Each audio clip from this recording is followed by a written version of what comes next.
আমরা পেয়েছি সাবেক মন্ত্রী, আওয়ামী লীগের প্রেসিডিয়ামের সদস্য জুনায়েদ আহমেদ পলক। আপনাকে আমাদের অনুষ্ঠানে স্বাগত জানাই। আমাদের সাথে আরো থাকছেন ডক্টর মোহাম্মদ ইউনুস। ডক্টর মোহাম্মদ ইউনুস, আপনাকে আমাদের অনুষ্ঠানে স্বাগত জানাই। আমার একজন ভারতীয় সাংবাদিক বন্ধু আমাকে বলেছেন যে শেখ হাসিনার পার্লামেন্ট নাকি এখন কলকাতায়। শেখ হাসিনার ক্যাবিনেট সদস্যরা কি সত্যি এখন দিল্লিতে? বলো। আমাদের যদি কোনো ভুল হয়, অপরাধ হয়, তাহলে সেই ভুলের শাস্তি বা সংশোধনের সুযোগ আপনারা আমাদেরকে দিবেন, কিন্তু মাননীয় প্রধানমন্ত্রী জননেত্রী শেখ হাসিনাকে দয়া করে আপনারা ভুল বুঝবেন না। শিক্ষা প্রতিষ্ঠান, ছাত্র ছাত্রী, শ্রমিক, মেহনতি মানুষের কাছে গিয়ে প্রকৃত সত্যটা তুলে ধরে তাদের কাছে আমাদের কোনো ভুল ত্রুটি হলে আমরা করজোড়ে ক্ষমা চাই। দেশের জন্য, দেশের শান্তি উন্নয়নের জন্য, নিরাপত্তার জন্য আমরা এই দূরত্ব দূর করার চেষ্টা করি। যদি আমাদের তরুণ তরুণীরা, আমাদের ছাত্রছাত্রী ভাই বোনেরা, তারা যদি মনে করে যে এই দেশব্যাপী ইন্টারনেটের সেবা ব্যাহত হওয়ার জন্য কেউ দায়ী, তাহলে সে দায়ী আমি দায়িত্বপ্রাপ্ত ডাক এবং টেলিযোগাযোগ তথ্য প্রযুক্তি প্রতিমন্ত্রী হিসেবে সারা দেশব্যাপী ইন্টারনেট সেবা ব্যাহত হওয়ার জন্য এই দায় এবং দায়িত্ব আমার, এবং সেই দায়িত্ব সঠিকভাবে পালনে ব্যর্থ হওয়ার জন্য যদি কারো শাস্তি হয়, সেটা হওয়া উচিত আমার। কিন্তু কেন দেশ বিদেশ থেকে মাননীয় প্রধানমন্ত্রীকে আক্রমণ করা হচ্ছে? কেন তার বিরুদ্ধে সমালোচনা করা হচ্ছে? কেন সারা বিশ্বের কাছে গিয়ে বাংলাদেশের ভাবমূর্তি নষ্ট করার জন্য নোবেল বিজয়ী অর্থনীতিবিদ ডক্টর ইউনুস চিঠি দিচ্ছে? আমাদের সামনে উদাহরণ আছে কিভাবে আফগানিস্তানে একটা দেশ দখল করে সেখানে একটা গণতান্ত্রিক সরকারকে উচ্ছেদ করে হামিদ কারজাই নামে একজন বিদেশ থেকে এনে সেখানে কিন্তু সরকারের দায়িত্ব জোর করে চাপিয়ে দিয়েছিল। 20 বছর পর সেই দেশটা ধ্বংস করে সেই দেশ থেকে তারা পালিয়ে গিয়েছিল। এই বাংলাদেশ নিয়ে আবারও ওই রকম হামিদ কারজাই মার্কা একটা সরকার বসানোর জন্য বাংলাদেশে কিছু মুখোশধারী স্বাধীনতা বিরোধী চক্রান্তকারী বিদেশের এজেন্ট, তাদেরকে গুছিয়ে গুছিয়ে আপনারা দেখবেন যে তারা টেলিভিশনের সামনে এসে অনেক ভালো ভালো কথা, মিষ্টি মিষ্টি কথা বলছে, কিন্তু তাদের পেছনের যে ষড়যন্ত্র সেটা হয়তো উদ্ঘাটন করতে আমাদের সময় লাগবে, সেটা হয়তো দেশের জনগণকে উপলব্ধি করতে সময় লাগবে, কিন্তু সেই সময়ের মধ্যে আমার সোনার বাংলাদেশের যে ক্ষতি হয়ে যাবে সেই ক্ষতি কিন্তু আমরা কোনোদিন কাটিয়ে উঠতে পারবো না। সে কারণেই বলতে চাই, আমাদের দেশের যে রাষ্ট্রীয় সম্পদ ক্ষতিগ্রস্ত হয়েছে, জননেত্রী শেখ হাসিনা বলেছেন যে এই দেশের সম্পদ জনগণের সম্পদ। এই Bangladesh elevated expressway, metro rail, আমাদের স্বপ্নের পদ্মা সেতু, ডিজিটাল বাংলাদেশের যা কিছু অর্জন, এই সব কিছু কিন্তু জনগণের কষ্টার্জিত ট্যাক্সের পয়সা দিয়ে হয়েছে। প্রবাসে আমাদের 1 কোটি কর্মী ভাই বোনদের রেমিটেন্সের পয়সা দিয়ে হয়েছে।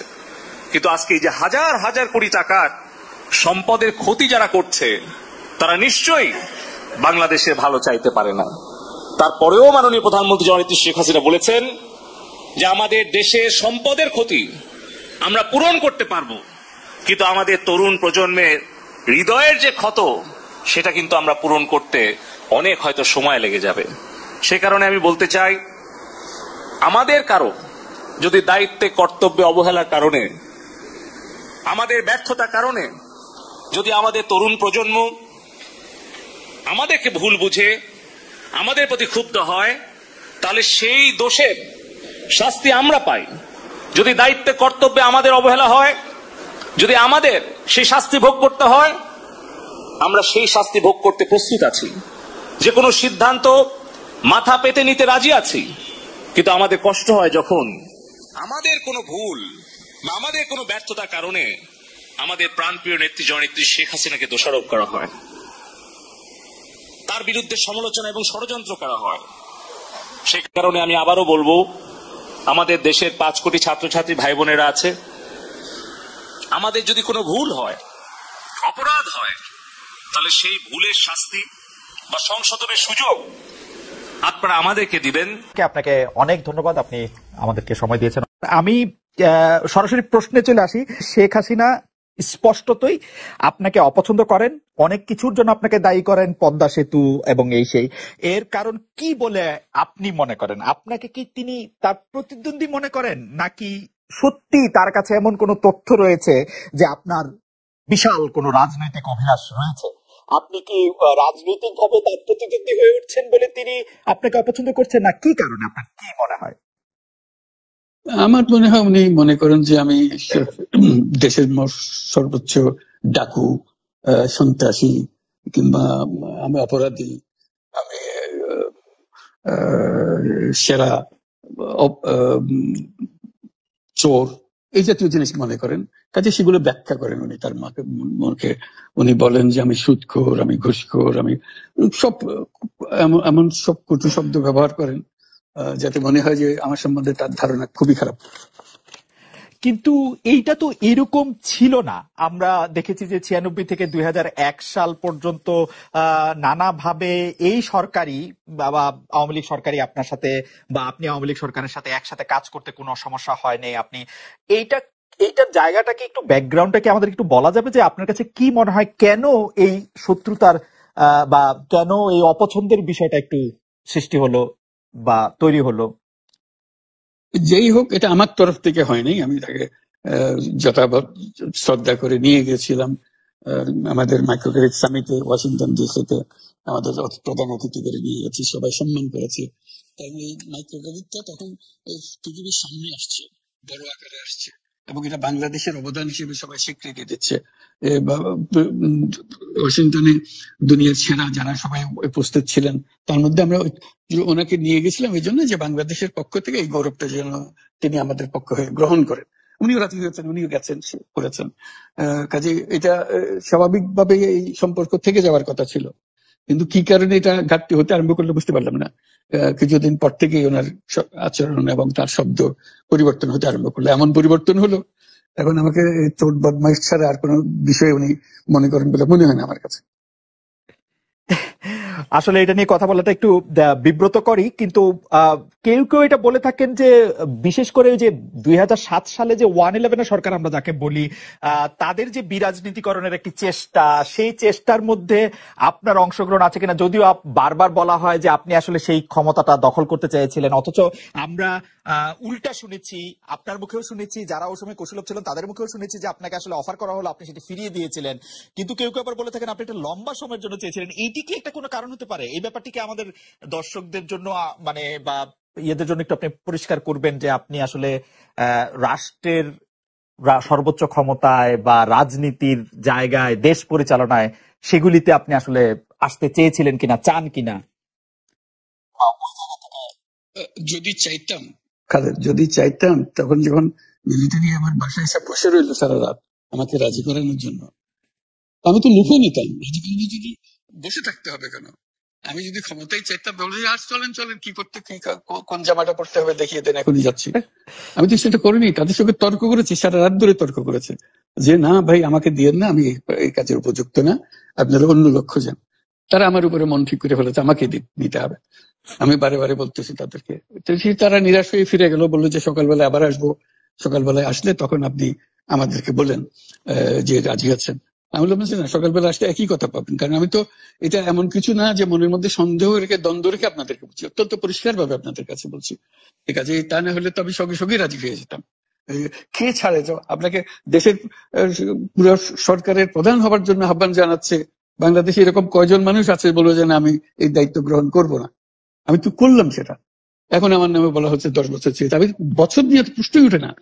প্রশ্ন হচ্ছে আগামীকাল সকালবেলা আপনি শপথ গ্রহণ করবেন, এই কথা। আমি বলছি না, করবো না। তারপরে এরপরে তো কয় বছর কয় কাণ্ড। আমি 10 বছর দিয়ে কি করবোটা কি? আমি 10 বছর দিয়ে আমি তো বলছি আমি এই কাজের জন্য নই। দেশে আমার দেশ পরিচালনা করা আমার দায়িত্ব না, আমার কাজ না। আমি জানি না এটা কিভাবে করতে হয়, আমি যেটা জানি সেটা করি। Make sense. আপনার মেয়ে মনিকা ইউনুস সম্প্রতি একটি সাক্ষাৎকার দিয়েছেন CNN এ। সেখানে আমি তাকে একটু যদি অনুবাদ করি তাহলে সেরকম পড়তে পারবো যে আমি তাকে উদ্ধৃত করছি যে কোনো এক সময় প্রধানমন্ত্রী শেখ হাসিনা ও ডক্টর ইউনুস একসঙ্গে কাজ করেছেন। আমি আশা করি সেই সময়টা আবার ফিরে আসুক, শুধু গ্রামীণ কিংবা সংশ্লিষ্ট সব প্রতিষ্ঠানগুলোর ভালোর জন্যই নয়। যদি তারা আবারও একসঙ্গে কাজ করেন তাহলে সেটা চমৎকার হবে। এই মনিকা ইউনূসের এই আশা কি আপনারও মানে একই রকম আশা কিনা যে প্রধানমন্ত্রী শেখ হাসিনা এবং ডক্টর ইউনূস একসঙ্গে কাজ করলে আরো কিছু চমৎকার কাজ হবে, বা এটা আপনি আশা করছেন এরকম? এটা কি এখন আমার জন্য করা যাচ্ছে না যে আমি নারাজ, যে করতে চাই না? তুমি ভাবখানা এমন করছো যেন আমি আপত্তি করছি, আমি কাজ করতে চাই না। আমাকেও যে বললাম চোর বদমাইশ করে রেখেছে, সেখানে কাজ করার তো কথাই উঠছে না। আমার নাম উঠলে ওনার রাগ উঠে যায়। আমাকে সুৎখোর না বললে ওনার মন তৃপ্ত হয় না। আমাকে চুবিয়ে না ডুবালে, পদ্মা নদীতে আমাকে চুবিয়ে না ডুবালে ওনার মনে সিন্ধি আসে না। আমি কি করে বলবো? বলতে তো হবে ওনাকে যদি কিছু বলতে হয়। পদ্মা নদীর কথাটা যখন উঠলোই, পদ্মা ব্রিজ সম্পর্কে যে কথাটা সরকারের উচ্চ মহল থেকে এটা বলা হয় যে আপনি আপনার ক্ষমতা ব্যবহার করে বা আপনার পরিচিতি ব্যবহার করে বা আপনার যে একটা সাংঘাতিক রকমের গ্রহণযোগ্যতা সারা দুনিয়াতে আছে, যেটি আসলে ওয়ার্ল্ড ব্যাংক সহ অন্য জায়গায় আছে, সেটি দিয়ে আসলে আপনি পদ্মা সেতুটা বাংলাদেশ যাতে ঋণ না পায় সেটির জন্য আপনি চেষ্টা করেছেন। এই ব্যাপারটা নিয়ে কি আপনি একটু কিছু বলবেন, যে এটা আপনার বিরুদ্ধে একটা অভিযোগ? কি বলবো, এটা বলো, এটা হাস্যকর একটা কথা মুখ থেকে বলে ফেললো চোর ডাকাতের মতো, এটাও আরেকটা বলে ফেললো, এটাই সত্য হয়ে গেল। আমরা যে বারে বারে বিবৃতি দিলাম তখন এটা প্রশ্নই ওঠে না। আমরা বাংলাদেশের নাগরিক হিসেবে আমরা গৌরবান্বিত যে এই পদ্মা সেতুর উপরে আমরা একটা সেতু বানাতে পারবো, এটার জন্য আমরা সবাই চাই। কাজে এটা তো বিরোধিতা করার তো প্রশ্নই ওঠে না। কেন বিরোধিতা করবো? দেশে যে একটা বড় রকমের ঘটনা ঘটতে যাচ্ছে সেটা তো আমরা সবাই সমর্থন করি।